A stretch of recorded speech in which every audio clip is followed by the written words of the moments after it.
এসে যে পাস্টার ছিল তিনি বললেন চোখ বন্ধ করো, যে যেখানে আছো, যার যা সমস্যা আছে চোখ বন্ধ করো, সেখানে সেই স্থানে হাত রাখো, আমি প্রার্থনা করছি প্রভু তোমাদেরকে স্পর্শ করবে। তা আমিও চোখ বন্ধ করে বলেছি যেরকম, আমিও হাত রেখেছি টিভিতে দেখে, হাত রেখে চোখ যখন বন্ধ করে রয়েছি প্রার্থনা করছি, আমার শরীরে পুরো কারেন্ট লাগলে যেরকম ঝাড়া দেয়, প্রথম ফার্স্ট আমাকে কারেন্ট লাগলো টিভিতে প্রার্থনা দেখে।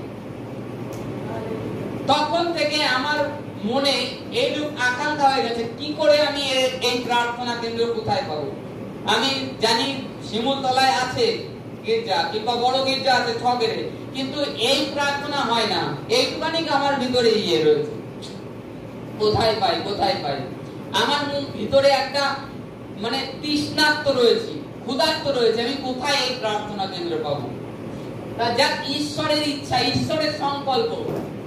তা কিছুদিনের পরে আমার এক বন্ধুর বোনকে দুষ্ট আত্মায় ধরে, সে দাদাকে নিয়ে যায়।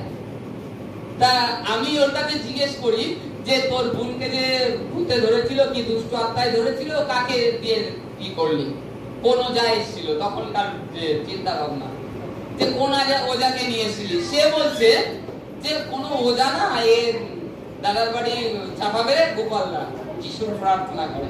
আমি বলছি ঠিক আছে গোপালদার নম্বর, যেই বলেছে যিশুর প্রার্থনা করে, আমি বলছি দে গোপালদার নম্বরটা। সঙ্গে সঙ্গে ফোন করি, দাদা সেদিনকে সন্ধ্যাবেলায় আমাদের বাড়ি আসে।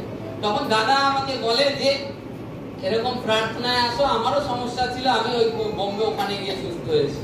তাই বলে আমি এই প্রায় ৩-৪ মাস হয়ে গেছে টিভিতেই আমি প্রার্থনা দেখছি, তা এখন ভালো আছি, অনেকটা ভালো হয়েছে।